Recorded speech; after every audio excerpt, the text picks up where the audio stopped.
chance to read all that. Maybe you can fill me in. I don't know if I've ever sat through the whole thing and read it myself, but there's a lot of great information on that. All right, we ready? Okay.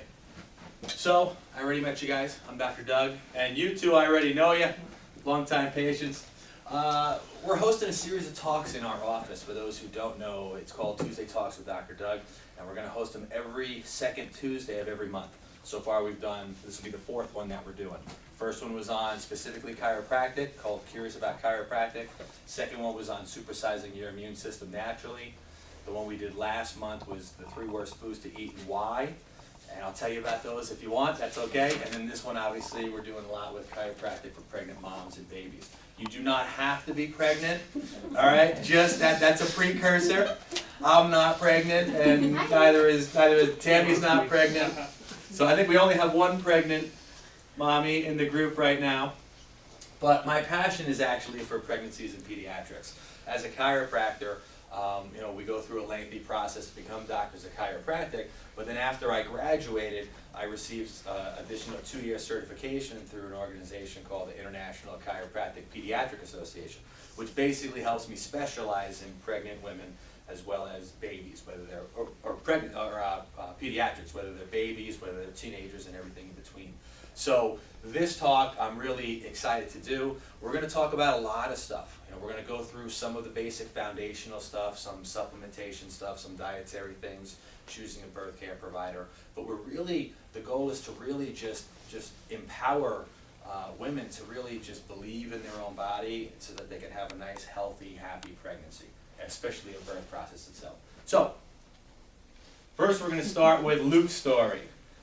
I really just put this in because I love to see my baby up there. This is our 3rd child that we had. We actually chose to do a home birth with our children. This one in particular was born at home. He's Luke. I'm going to take you through his story.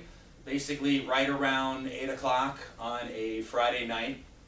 All of our kids, by the way, started on Friday because we wanted to. We prayed that you start on Thursday night or Friday because I have a 3-day weekend. So I would be home for the birth. And then I would have a couple of days at least, and then probably take off the following week or something like that. So it always seemed to work out in our benefit for having babies on Fridays. It was really awesome. So it started out around 8 o'clock. The kids went down, which was perfect timing. Shauna, my wife, she decided she's getting a little tired. Around 9 o'clock, she goes to sleep. Then around 9:30, 10 o'clock or so, she comes out. And she sees I'm still watching TV. She got a little mad at me. She said, I might be having a baby tonight. You should be going to sleep. So she comes out and she basically said, I'm starting to have some of these gas pains.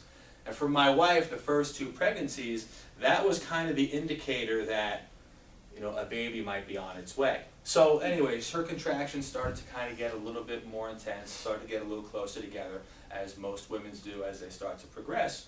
And then around 10:30, I said, okay, do you want us to call Kate? Kate's our midwife. And so she said, I don't know if I want to call her. She's on a retreat this weekend. So anyways, we decided just to give her a call. And Kate said, you know what? Last time it started as gas pains. I'm going to just come on down. Worst comes to worst, I'll just pack up and go back to the retreat early the next morning. Okay. So Kate comes on down. She makes her way to our house. She gets there around 11 o'clock. And Kate starts going through all her stuff and kind of crunching some stuff, pulling stuff out of her bag.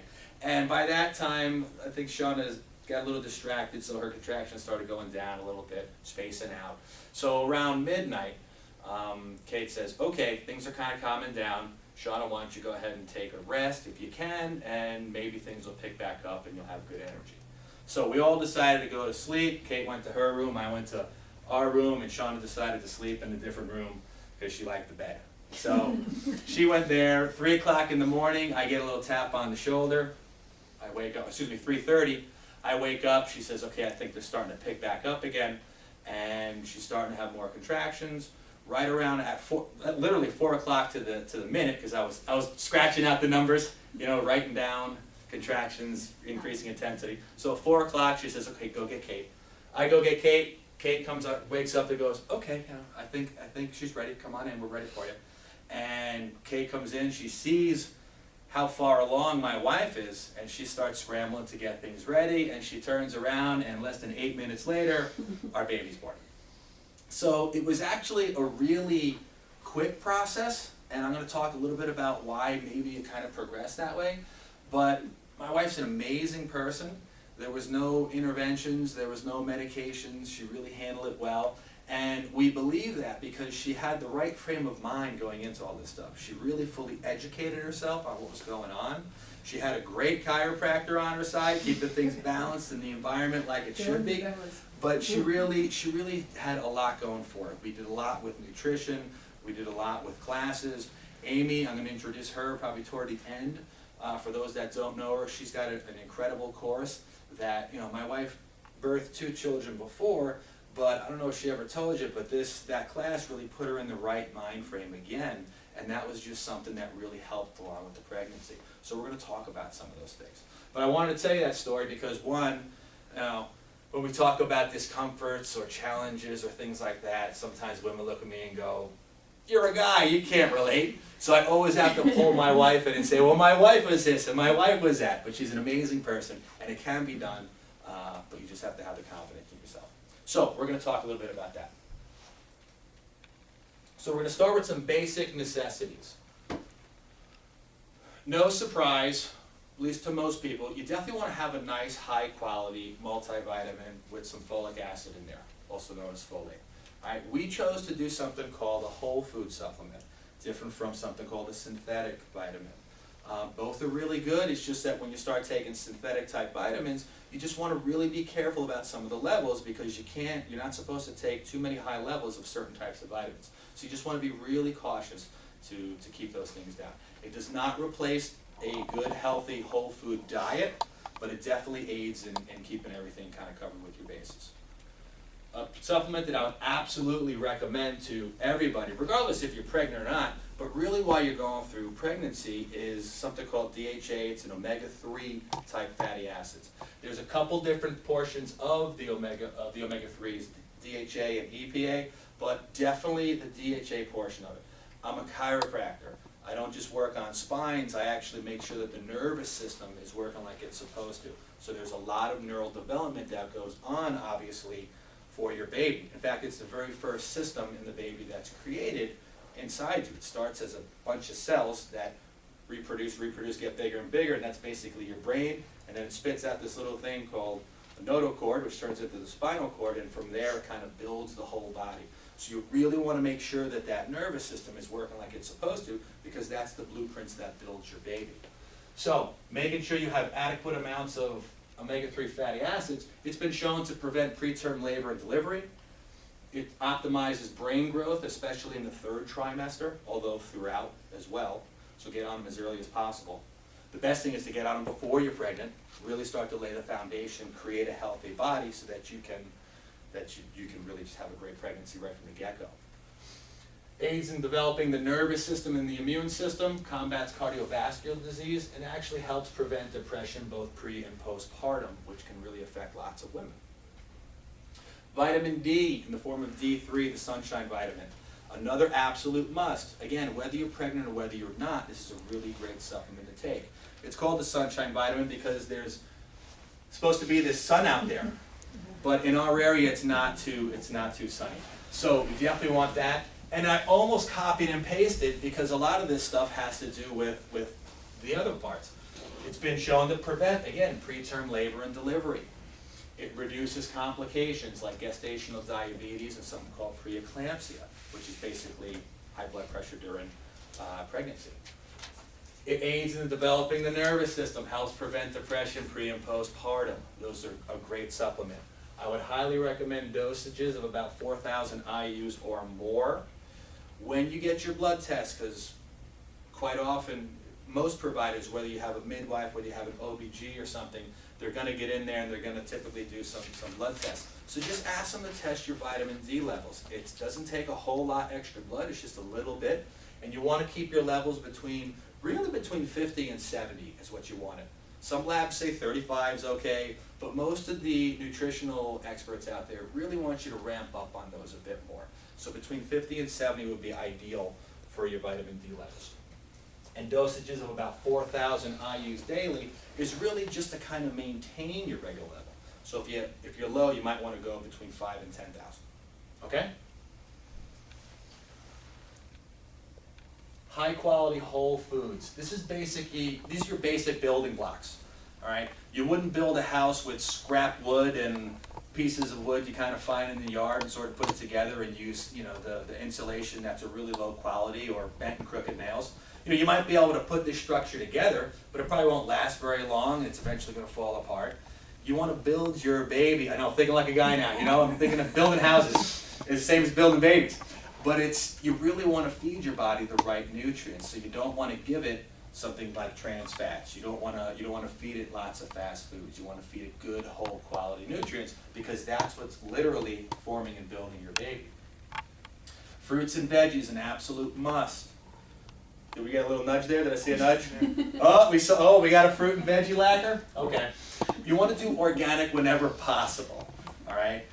When you don't do organic, they typically spray it with a lot of pesticides. There's residues on it. Sometimes they even use things called genetically modified organisms, which is a whole nother talk, but that's really not good stuff. You want to try and get as organic as possible. If you can't go the organic route, go to a local farmer's market, because they don't have to put on the preservatives to ship them across the country, because they're coming from Owego or somewhere local around here, and they usually pull it out of the ground that day. Eliminate the pesticides, the preservatives, dyes, hormones, things like that. Again, what you ingest is eventually going to go into your baby through the placenta and so forth. So you really want to make sure that you're getting the good quality foods. No artificial sweeteners, absolutely none.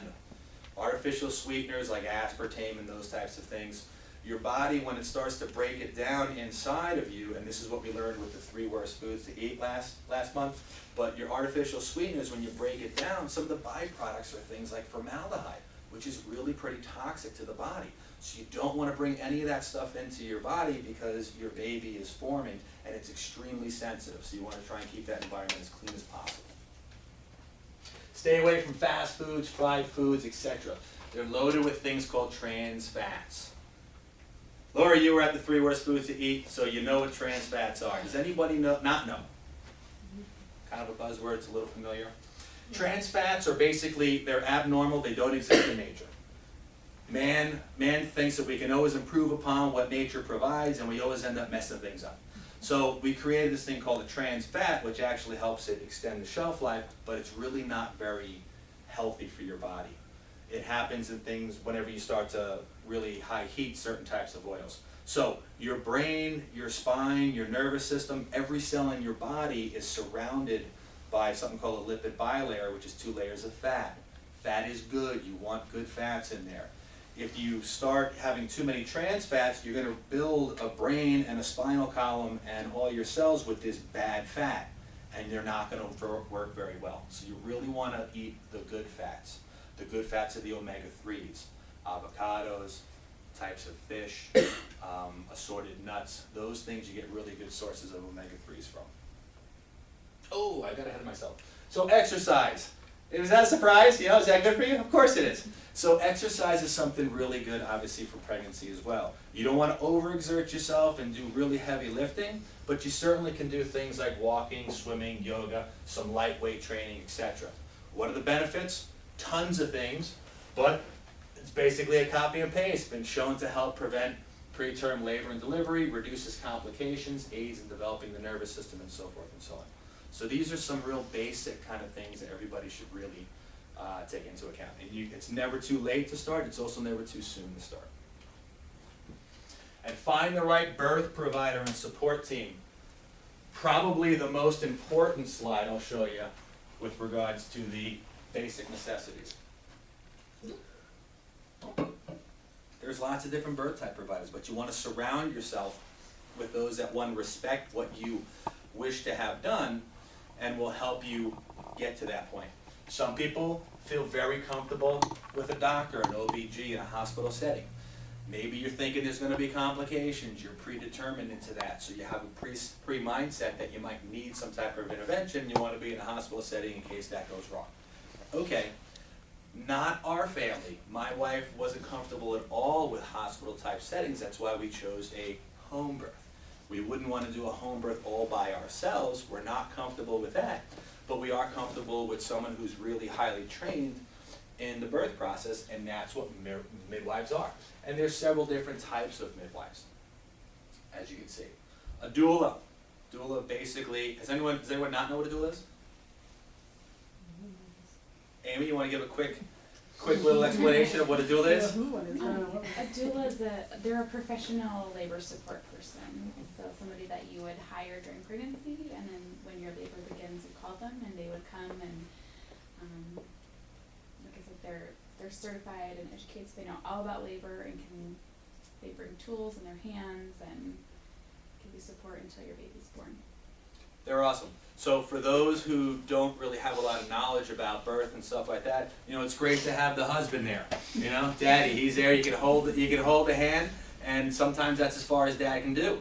Or some know a little bit more and they can support. But doulas know the ins and outs. They can educate you on various techniques for helping with labor and delivery and so forth. So I would highly recommend a doula when you're looking to become pregnant or while you're pregnant.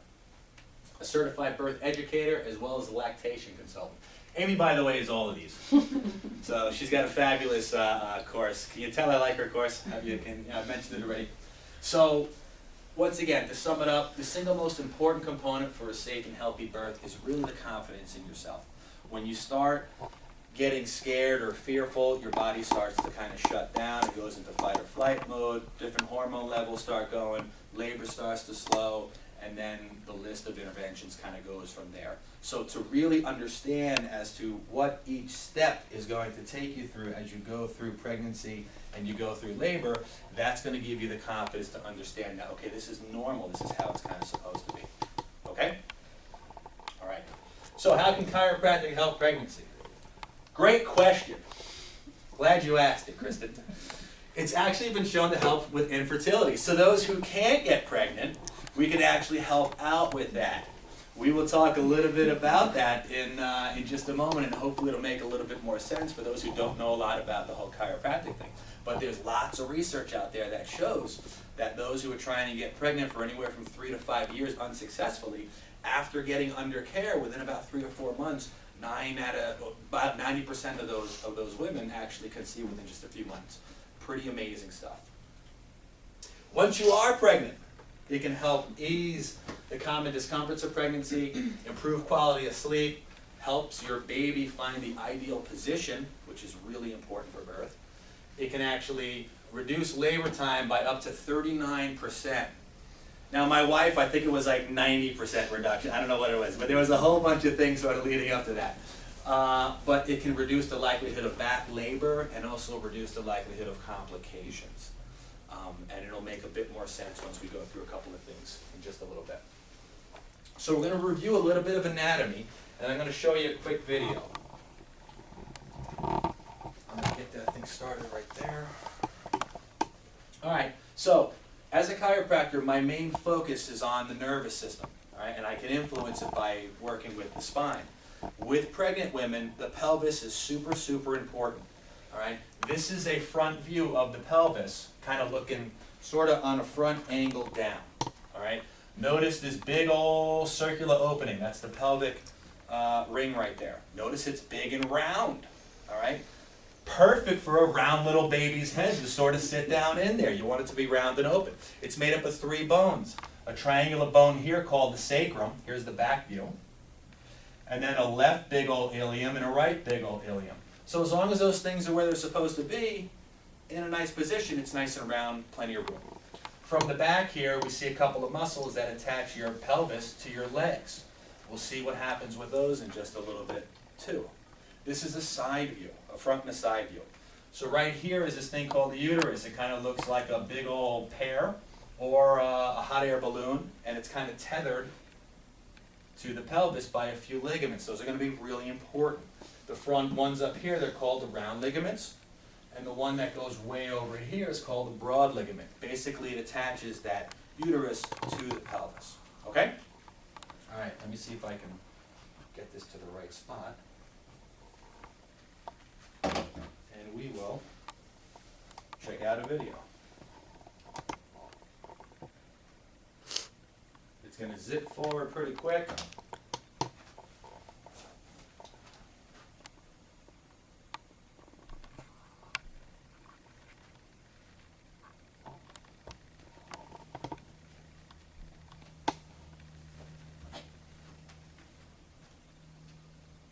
anything, I can do everything. Okay, I get it, I'm good. So this is basically an animation type video, and it's a really cool video and actually shows a whole lot of information. We're gonna actually review it, a couple different spots of it, but we're gonna start with this part right here. Of the female body. Deep within the abdominal cavity lies the uterus, home for the baby. A group of very important ligaments anchor the uterus to the bony pelvis. The two largest ligaments are the broad ligaments in the back and the round ligaments in the front. While these ligaments provide little gravitational support, they do allow for dynamic motion of the uterus. In order for a baby to move freely and a mother to stay pain-free, it's important that these ligaments remain in a state of balance from side to side and front to back. Imagine for a moment that the pear-shaped uterus is a hot air balloon. The balloon is tethered to the ground to ensure that it will not float away. If someone does not anchor the balloon properly, it will tip over. Likewise, if the uterine ligaments are not balanced from side to side or front to back, the uterus will also tip over, either to the front, back, or side of the mother's abdomen. The mother may be aware that she has a tipped uterus, but she may not recognize the uncomfortable effect this position will have on the growing baby within her uterus. If there is an increase in the tension of the round ligaments which attach the uterus to the pelvis in the front, the mother may experience pain in her thigh, abdominal cramping, cervical pressure, or premature contractions. On the other hand, if there is an increase in the tension of the broad ligaments that attach the uterus to the sacrum, the mother may begin to experience extreme back pain during the pregnancy. And finally, if a ligament on one side of the body contracts more than the other side, the uterus will be pulled sideways. This off-centers the baby and causes the mother rib or hip pain. If this happens, the baby will have to flex and rotate his head to get through the birth canal. Later, he may develop torticollis and a flattened skull as a result of this sustained position in utero. Stabilizing and supporting the uterus are muscles that fit like a series of hammocks within the pelvic bowl.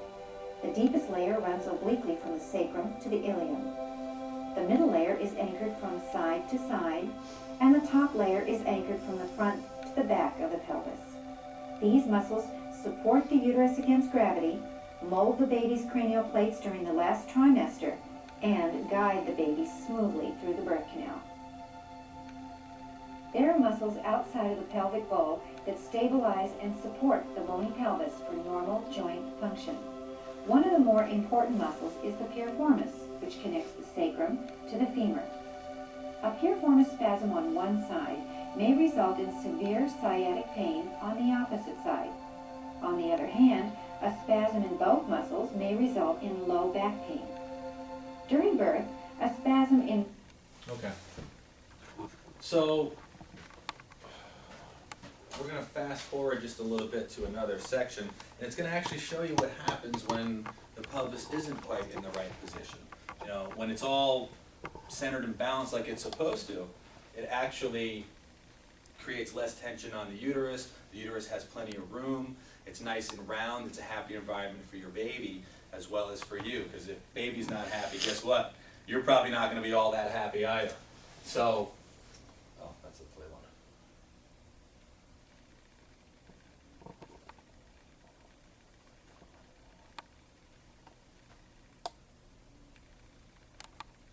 Tell it's an older video, right?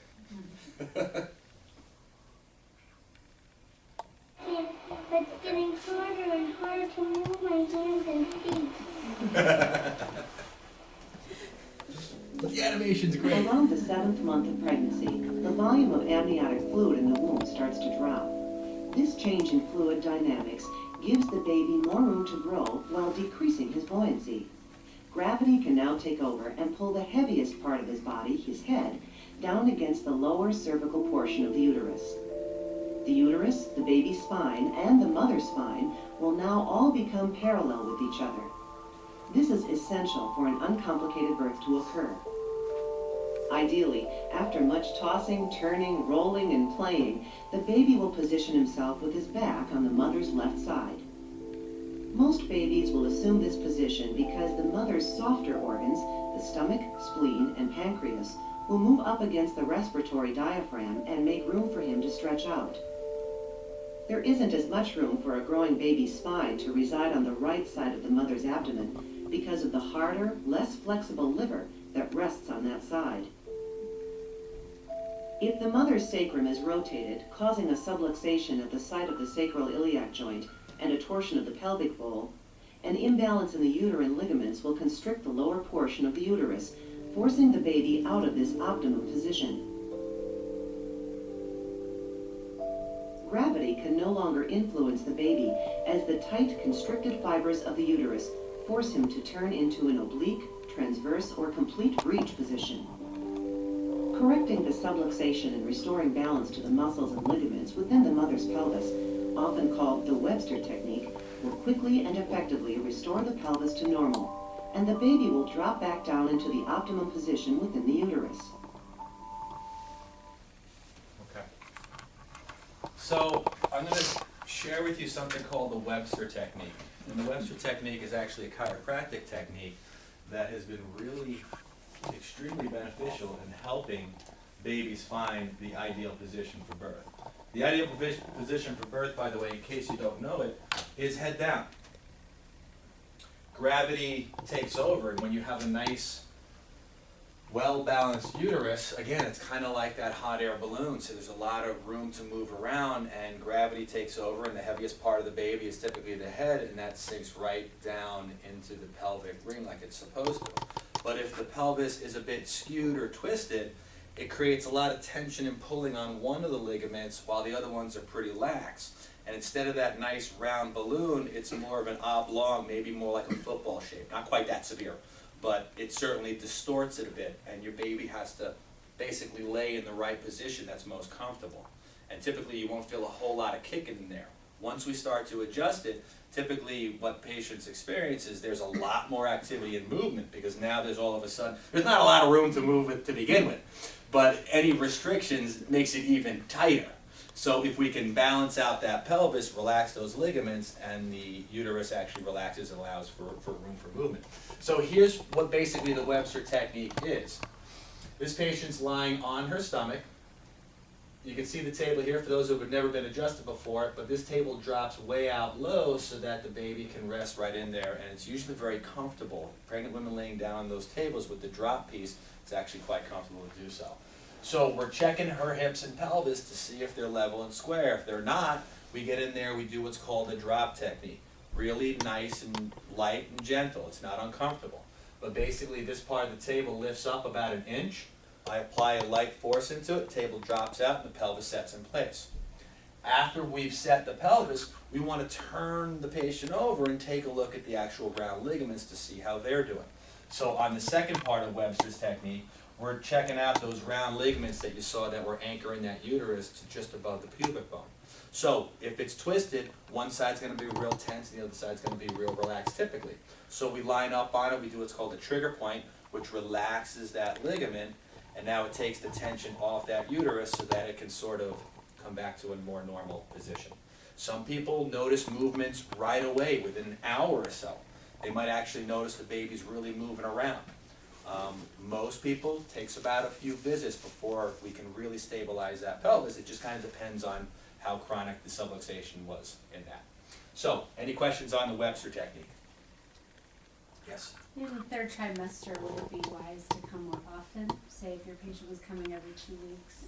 It depends if she's holding the position or not. Okay. So that's why I asked you specifically today, what week are we in? And so 20 or you're, 29, yeah. right, so you're right around that third. The third try is when I really start to make sure by Webster technique to see how things were going. And actually doing really good. But yes, there might come some times where, you know, baby might get in a different position that needs a little extra tweaking. So in that case, just come on in a couple extra times. Okay? Okay. Any other questions? Okay. So, back to the video for a moment.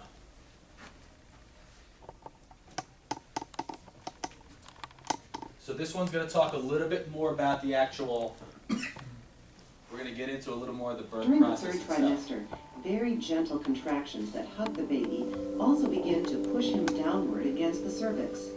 These Braxton Hicks contractions should be mild and barely perceived by the mother. Ideally, the baby's arms and legs are now flexed against his chest. At this point, with the long axis of the baby's spine perfectly perpendicular to the long axis of his head, Braxton Hicks contractions will force the baby's spine downward, forcing it to apply symmetrical pressure to the condyles of the occiput. If the baby is positioned correctly, the contractions will slowly and gently force his spinobasilar joint and head into a flexed position. Don't worry about the terms. As the baby's chin is forced against his chest, the vertebra will stack up and protect his spinal cord and nerve roots from the forces of labor. With his head tucked tightly against his chest, the baby will now have the crown of his head resting against the top of the mother's cervix, with the widest diameter of his head parallel with the widest diameter of the mother's pelvic inlet. In order for an unborn baby to effectively fit through the mother's cervix and pelvis, his cranial plates must slowly overlap each other, and the volume of cranial fluid must be reduced. This will be achieved through a unique process called cranial molding. As the exposed unossified dura mater folds inward, allowing the plates to overlap and reduce the circumference of the cranium, a protective encasement is formed for the many blood vessels that supply blood to the brain. The molding process begins when one parietal bone at the top of the baby's head comes to rest against a lip of a bone in the top of the mother's sacrum, called the sacral promontory. Ideally, this will be the baby's left parietal bone. The first layer of muscles, which are directed from the front of the mother's pelvis to the back, will apply pressure to the right side of the baby's head. This forces the right parietal bone to slide slightly under or over the left parietal bone. The reduced cranial circumference now allows the baby to slide further down, which forces his head to apply pressure against another layer of muscles that stretch from side to side within the mother's pelvis. These hammock-like muscles of the urogenital diaphragm will assist the baby in telescoping the cranial plates at the front and back of his head, under or over the parietal bones. Prolonged contact of the baby's head against the cervix will stimulate a cascade of hormonal responses in both the mother and the baby. The release of one hormone, oxytocin, results in stronger and more rhythmical contractions. When delivery is imminent, the mother's cervix softens and thins out in order to blend in with the wider part of the uterus. The shortening and thinning of the cervix allows the baby's head to rest directly against the os, the opening into the birth canal. Continued pressure against the os initiates the active stage of labor. The music will put you to sleep. I don't know what else will. To use a vocal sound. So, I'm showing you this for a reason, and I'll explain in just a second. Body is in a state of balance. Okay. You have to understand there's so many things going on here. Did you ever wonder why babies have that cone head? You know, it's because their skull is not solid like ours. They have that soft spot on top. So in order to fit through the canal, the cranial bones have to kind of fold and overlap on itself. If things are in the right position and baby's in the right position, the way it slides down through the birth canal, you can kind of see that it's got to come in contact with this bone, that bone. Now the muscles sort of shift it and it prepares that baby for birth. So you really want that baby in the right position to really have a very, I say the word uneventful, but basically no real significant interventions. You really want that baby in the right position while they're going through that. We're going to just watch a little bit more of it. It's going to actually show you how the baby goes down and has to kind of turn. Try not to get mixed up or wrapped up in some of the terms. We're going to talk about some what's called primitive reflexes, which is just what the baby normally does. But it's amazing how the baby and your body as a mother, the uterus, have to kind of understand and work in conjunction with one another, because the uterus contracts at just the right time when the baby's in the right position to move them to the next point. So we're just going to watch that, and it's just going to be a couple more minutes on there. And the baby is in the optimal position. Effacement, thinning of the cervix, and dilation, opening of the cervix, will be symmetrical. and the baby's head will now pass through the pelvic inlet. Now that active labor has begun, the baby's head will rest upon the mother's oblique pelvic floor muscles, which apply pressure to the side of the baby's head, specifically the temporal plates.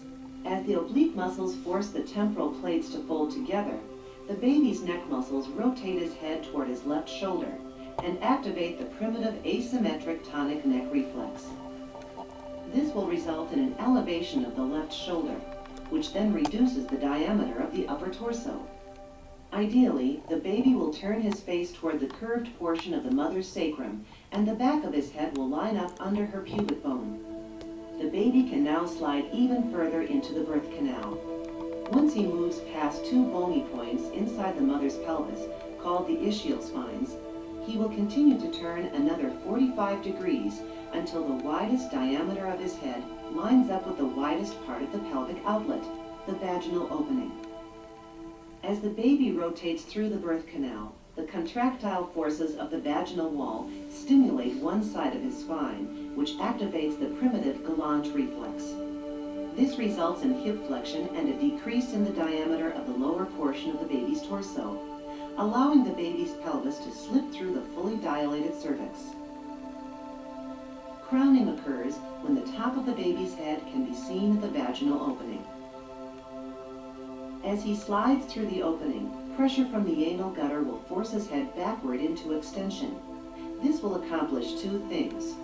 One, the back of his head can slip under the pubic bone, and two, the primitive Perez reflex will be activated by strong contractile stimulations to the baby's entire spine. Extension of the baby's head will result in extension of the baby's pelvis and legs. That, along with the influence of the Perez reflex, will cause the baby to eliminate any remaining amniotic fluid from the lower urogenital tract. The result is a tight, compact pelvis passing through the birth canal. Extension of the legs and pressure of the uterine wall against the top of the feet will fire another primitive reflex that forces the baby to simulate walking, thus pushing against the top of the uterus.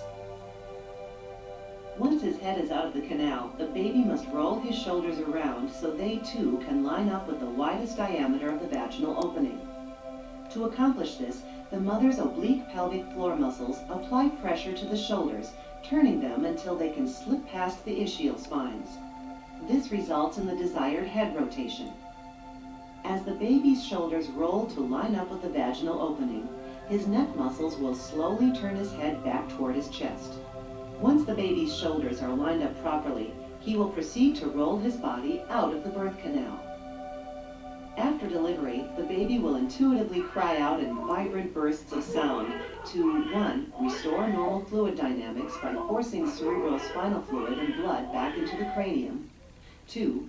Force air into the lungs to initiate breathing, and 3. To initiate a proper rhythm within the craniosacral system. The description of Whew! Maybe that was a little too detailed. But you know what? You just have to have an incredible amount of respect for what's going on. There's a lot of epidurals that get done in hospitals, and I personally believe that the epidural is probably the worst thing, or the most common thing to set you on the path to further and further interventions. And the reason why that is because the epidural totally takes mom's body, mom's brain away from what's going on in that uterus. So yes, it blocks the pain. There's no doubt about that. But it also blocks this dance that has to take place. When the baby's coming down that canal, they talk about all these, they call them primitive reflexes. And what's really cool about the body is the baby loses those primitive reflexes within the first 3 to 6 months of its life. So it doesn't need those reflexes. But as it goes down through, but they're there because as it goes down through the birth canal, it has to tilt its shoulders and turn its head to make it through a certain area. And then it's got to turn this way, and then the hips got to kind of twist a little bit, all to kind of come down through this pelvis. So if you don't have any connection between your brain and your baby, what's going on, how do you know when to fire off the uterus? How do you know when the baby's in the right position? How do you know when they had that reflex? You don't. And what typically happens is the baby's not coming down the canal properly, or your labor starts to slow because your brain's like, okay, nothing's really happening here because I'm not getting any feedback. So labor slows, and then what's the next step? We're going to need a little bit of PIT. They call it PIT, it's Pitocin. Why? Because Pitocin increases uterine contractions.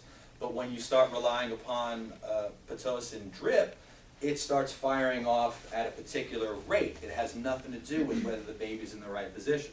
So maybe the baby's coming down and almost making that turn, but it's not quite there, it's still hung up, but the Pitocin starts hitting the uterus, and now the uterus is firing off, and the baby's kind of getting squeezed up against a bony point in the pelvis, and now the baby starts freaking out, so the heart rate goes up, and it's not coming down fast enough, so they think you're going into stressing out the baby, and that leads to another intervention, and that leads to another intervention, and eventually something else, maybe a cesarean or something, I don't know. But if you can really try and manage the discomforts of pregnancy and respect that it's all done for a reason, that's going to give you the safest and healthiest pregnancy possible, or birth, I should say. And that I can't walk you through. Typically, you got to hear from a woman, or maybe Amy. You know, to go through all that stuff, it would probably take me about 5 weeks and about 2.5 hours each session, which is exactly what Amy's course is. So I would highly recommend, obviously, Amy for something like that. I do want to show you just I keep saying this, a quick, actually, what I think is actually a pretty nice birth. Eventually this will play. Labor is induced. Okay. Don't get too squeamish, it'll be all right. So here's a hospital birth, but I would say it probably Her reward. was a pretty good one, I would say. I'll critique it a little bit.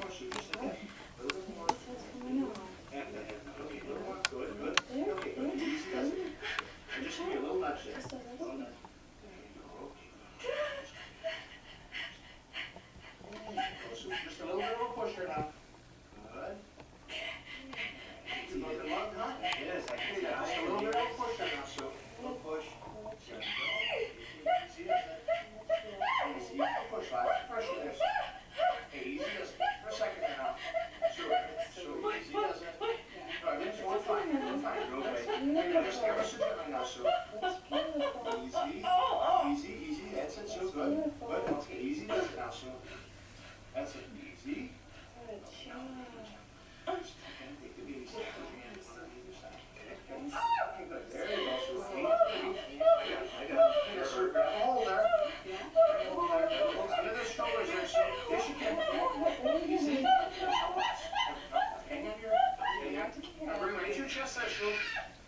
There's our little baby what you got, Sue. Your little daughter. Alright, so I would actually say that was a pretty good birth, you know?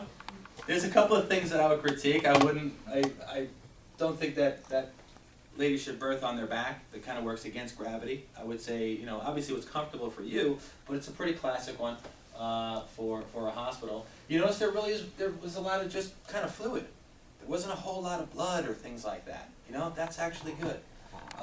The doctor did a little tugging, little pulling, kind of this and that, which for a hospital birth, that's actually really mild, what you just saw there. Usually there's quite a bit more kind of tugging and turning and stuff like that. But overall, I would say for a hospital birth, that's not too bad, right? Yeah? So, anyways, that's it for that video, okay? Let me get to the other thing here.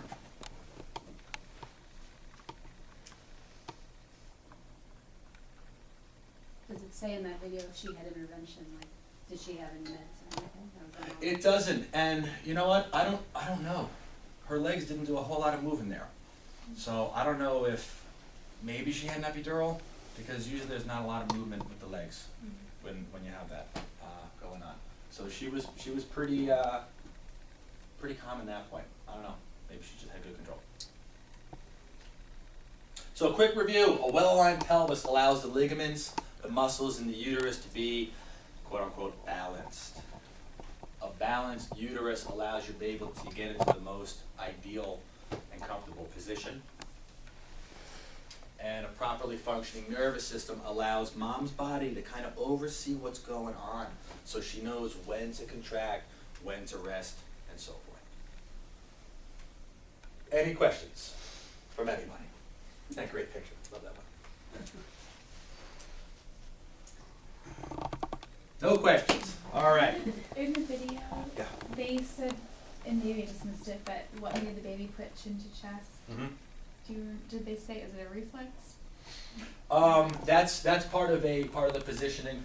It's not a reflex, but basically when it starts coming down the canal, it has to do that, and it stacks up the vertebra to kind of flare out for protective purposes for the spinal cord itself. Okay, Um, so that Car- wasn't a reflex itself. That wasn't a reflex, no. Carol Phillips is actually she's a chiropractor, but she's also a doula. She kind of put that video together, and they did animations and so forth, but it's a little older. I think it was maybe the end of the 90s, so it wasn't too old. I said 93 for that birthing video. Did it say 90? Well, that might have been just the video that she had, but I think they put it together with her wardrobe maybe in the 90s or something, I don't know, somewhere like that. So, all right, if there are no further questions,